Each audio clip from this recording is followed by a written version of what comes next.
mabuti naman po, nasa Davao po siya sa ngayon, no?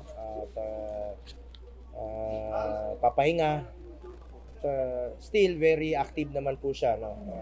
Actually medyo ilang linggo na rin po kaming hindi nagkakita dahil po sa trabaho ko rin po. At kami naman ay sinusuportahan niya sa aming trabaho, naintindihan naman po niya yon. At ako naman, ang aming relasyon ni dating Pangulo Duterte personal po, hindi ko siya pinapabayaan in my own personal capacity bilang kasamahan niya noon pa. Pangako ko sa kanya hanggang sa kanyang katandaan ay hindi ko po siya pababayaan. Ngunit sa ngayon, nasa Davao po siya. Doon naman po ang probinsya namin sa Davao region. No? So okay naman po siya.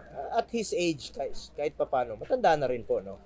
Hindi naman maiwasan na may mga gamot ka dapat inumin habang tumatanda ka. Going 80 years old na rin po siya.